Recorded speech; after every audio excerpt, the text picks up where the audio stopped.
we try to do entertainment coverage here. Now, for the rest of the hour, pharmacist Ben Fuchs joins us. We appreciate him coming on the transmission with us. He's a top compounding pharmacist and just a great talk show host here on the GCN Radio Network, GCNlive.com. I want to get into digestive system and mood and brain health.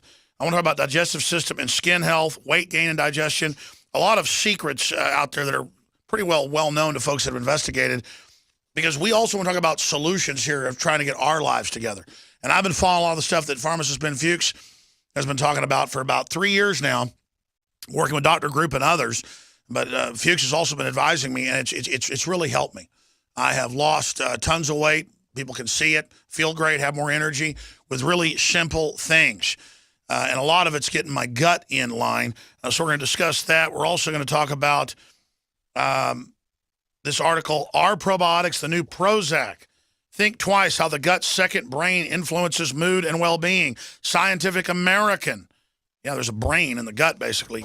We're going to talk about all those secrets and more with pharmacist Ben Fuchs. Ben, great to have you with us. Thank you. Good to see you again, Alex. Wow, so much happening. Where do you want to start when we come back from this break?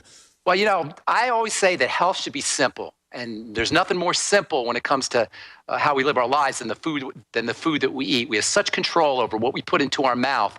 And when you understand that the foods that we eat have an impact on our health and on our longevity and on our disease states, and then you combine that with the element of choice, lifestyle choice, it seems like a no-brainer to try to at least understand the impact that foods have on our bodies, on our mentality, on our emotions, as well as on our physical well-being. Well, that's right. Separately, your take on Ebola for a minute or two. They claim no more cases this week, but we've talked to medical doctors and others, a bunch of them, and Forbes admitted they were in a meeting with the media, and they said, no, we're going to cover up what the government believes are cases. Regardless, they're disappearing people. What do you think's really happening? Two words here, Alex: immune system, defenses. And we're going to get into talking about that, I hope. The gut is the house of your immune system. It's the bulk of your immune system. 70 to 80% of your immunity is located in your gut. Fighting viruses, fighting bacteria, fighting toxicity, detoxification, all of this mandates that we take care of our immune system, which means take care of our gut. So if you're worried about the flu virus, HIV virus, Ebola virus, a shingles virus, now that's all in the news, you can do no better than take care of the immune system in your gut by making better food choices, using probiotics as well as other nutritional supplements. Well, that's right. And again, most of our listeners know this, but a lot of new listeners don't. This is revolutionary stuff. And I knew all this knowledge years ago, but I just didn't follow it. Following it has changed my life. I want to discuss this all with pharmacist Ben Fuchs. He's the host of Right Side for an hour every day right before my syndicated broadcast, 11 a.m. to 2 p.m. And it's picked up by a lot of stations across the country, including a lot of our affiliates. And we're very excited to have him here with us today. And we'll also open the phones up for your health questions for him coming up in a few segments from now. Stay with us. Now, I'm going to give pharmacist Ben Fuchs the floor in the next segment. I'll be here, but if I end up talking I'll end up taking over. I want to give him an 18-minute run coming up in the next long segment to really drill into this, because Bill and Melinda Gates are investing in weather control, genetic engineering, you name it. But their biggest investment in the last 2 years is gut flora. They know the BT corn, they own part of Monsanto, and the rest of it is manipulating the gut. They know this is all happening. And the gut, as our other guests have said, has basically connections to the spine, to the brain. The two are connected. Autism with gut flora problems is connected to what's happened with the kids, along with vaccines. Think twice how the gut's second brain influences mood and well-being. Scientific American. Are probiotics the new Prozac?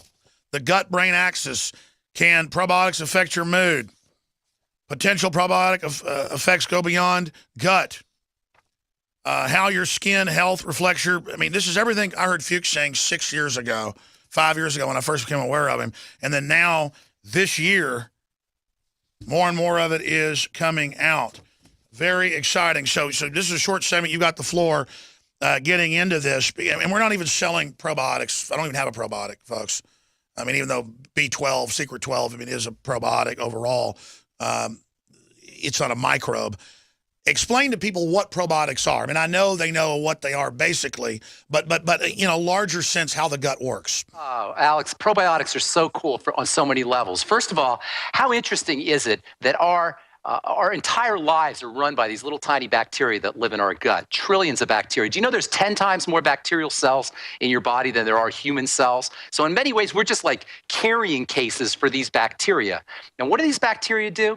Well, they make vitamins. They detoxify food. They help us derive energy from our food. They fight cancer. They communicate with the cells of our intestine to accelerate the healing process. And one of the coolest aspects of these gut bacteria is they act as a repository of genetic material that can literally be shared with our own genes. In other words, we transfer genes from our bacteria to our own cells. In essence, we are a form of walking bacteria via these interactions. And almost everything we do on a regular basis conspires to kill off these incredibly critical elements that live in our digestive tract. I'm talking chlorine in food, chlorine in water. I'm talking fluoride in water. I'm talking antibiotics that we take intentionally. I'm talking antibiotics that we take unintentionally.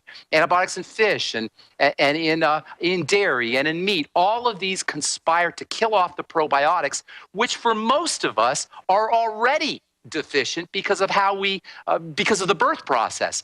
You know, 1/3 of Americans are born cesarean section, and now we have voluntary cesareans where people are getting cesarean sections just so they don't have scarring on their bellies. This is the latest trend in Hollywood, to have an early cesarean section, and pretty soon the average person is going to be encouraged to have a cesarean section. When a baby is born, Alex, it comes out of the womb, and it's supposed to be bathed with a coating of bacteria. That coating of bacteria that comes in from the mother's birth canal as the baby passes through goes into the baby's nose and into the baby's mouth, and it goes down the baby's digestive tract and implants in that baby's intestine. And from that point forward, those bacteria become that baby's personal, and I mean personal, health angels. In the future, we'll actually be able to identify human beings, individual human beings, by their specific bacterial population. By the way, the bacterial population is technically called the microbiome. And the microbiome, this universe of bacteria that lives in our gut, that's responsible for so many aspects of good health, is supposed to begin at the point we enter into the world, as we leave the birth canal and go into life. Now, if you're born cesarean section, if a baby's born cesarean section, 1/3 of babies are, and more, the numbers are growing, that baby's going to be deprived of those initial bacteria, and that means from that point forward, that baby's health is going to be compromised. Now, it gets even worse, because the baby's digestive tract and the bacteria that have implanted, or theoretically have implanted in the baby's digestive tract, are supposed to proliferate via the activity of breast milk. That's one of the main roles of breast milk. But we don't give them that. And then when they get big, they eat GMO corn that has pesticide in it that kills the good bacteria. And yeah. All of it. So here's the deal, Alex. The baby's a day old, 2 days old, a week old. His health is already compromised for the rest of his life. And the baby hasn't even gotten out of the They're not getting their colostrum. They're not getting the bacterial coat of all their mother's immunities. They're not syncing with mama. And, of course, the medical system at the top has no idea what's going on. It's all been planned, and we even have all the documents. The average doctor doesn't know, though. They're compartmentalized. Pharmacist Ben Fuchs is going to be hosting when he comes back. So I was just going to continue talking about the importance of gut health. For you guys who have listened to me on the Bright Side, you know that I love the simplicity of health. We get so confused by all the different aspects of disease states and all the different body parts and all the different chemical reactions and all the different molecular aspects of the human body that we forget that health is really a simple matter. I call it the triangle of disease or the triangle of wellness, depending on how you look at it. Fix your digestive system, stabilize your blood sugar system, and relax the adrenal glands. And it's really not a very difficult process. And once you start to do all of these things, beginning with digestive health, you'll notice that whatever your health condition is, whether it's something as benign as something as mild as acne or psoriasis, or something as horrific as heart disease or cancer, the symptoms will begin to ameliorate, mitigate, reduce, and ultimately you can reverse any health challenge. Any health challenge. Even a cancer. Even stage 4 cancer has a history of remission. Not that everybody remits, but people have remitted. And if one human being can remit, any human being can remit. So how do you do it? If you're dealing with a degenerative health crisis, if you're dealing with a autoimmune disease, if you're dealing with a skin condition, what are the practical steps that you can take? Well, first and foremost, you gotta address digestive health. We are manipulated by food. We have an empire of food, and it's been that way historically since the days of Sumeria, going into ancient Egypt, and then Rome, and then Europe, and now the American empire. Humanity has been manipulated by food for eons, for 10,000 or 12,000 years. So getting control of our food, getting control of our digestive health, learning to free ourselves from the tyranny and the hegemony of the empires of food is job number one. Not only if we're dealing with a degenerative health crisis, not only if we're dealing with a health issue, but simply for our longevity. Simply, if we're healthy and we want to stay healthy, learning how to control digestive health is job number one. As I was talking before the break, it all begins to tumble out of control woefully early. As soon as we leave the womb, for many of us, our digestive health becomes compromised because we don't get that bacterial shower that's supposed to occur as we go down the birth canal in the birth process. When we go down the birth canal, what's supposed to happen is bacteria are supposed to bathe the body, the baby's body, and those bacteria go into the baby's nostrils, into the baby's mouth, and plant in the gut. And from that point forward, those bacteria become that baby's best health friends. If that doesn't occur, either because the baby is born cesarean section or because the mother is not healthy and the mother doesn't have the appropriate bacterial flora, that baby is going to become immediately compromised. As the baby goes through life or begins his or her life, the baby's gut is supposed to be further enhanced and further grow. Growth is supposed to further be encouraged by breast milk. Well, we know 1/3 of babies aren't breastfed. So again, the baby becomes compromised at the digestive health level. Then the baby, of course, goes into the standard American diet, and that's really when it all tumbles out of control. See, once the digestive system becomes compromised, the baby's and our ability to extract energy from food becomes compromised as well. Once we have a problem extracting energy from food, our blood sugar starts to become unstable.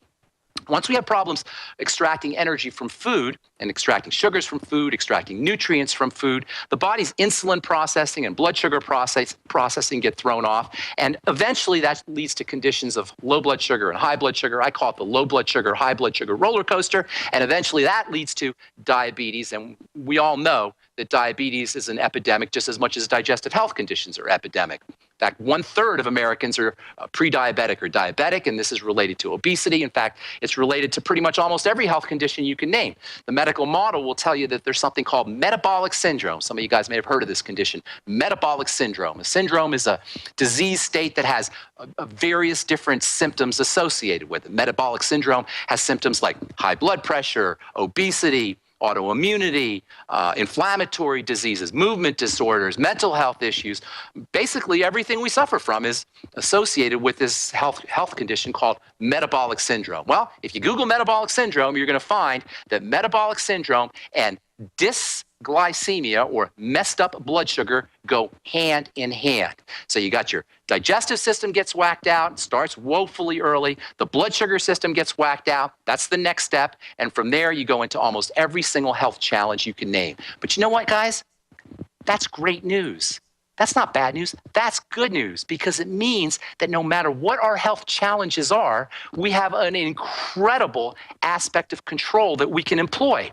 We can stabilize our blood sugar. We can work on our digestive health. And once we do that, almost every single health challenge you can name will begin to reverse. Now, if you want to throw something else in, you can work with the adrenal glands, which are linked to the thyroid, but it's not even necessary. It's as simple as stabilizing blood sugar and working on digestive health. So how do you do it? Well, working backwards with the blood sugar system first. How do you work with the blood sugar system? How do you stabilize blood sugar? One of the most important things you could do to stabilize blood sugar is to eat less calories. Every time we eat anything, really, but every time we eat the standard American diet, most especially, our blood sugar goes up. The body's response to elevated blood sugar is to pull that blood sugar down. We get tired, or so-called hypoglycemic. We end up going to get some more food. Our blood sugar goes up. Body pulls that blood sugar down. By the way, sugar represents a toxic element to the body. Sugar is very explosive. If you've ever put a marshmallow into a fire and watched that marshmallow go poof, you've witnessed visibly how explosive sugar is. There's a grain silos in the Midwest that you're not supposed to smoke in, because the sugar, which is the same thing as the grain dust, is very, very explosive. The body has a way of eliminating sugar, of reducing sugar, and it does it very efficiently, at least at first. And as this high blood sugar, low blood sugar roller coaster continues, this is where our health begins to degenerate. So by eating less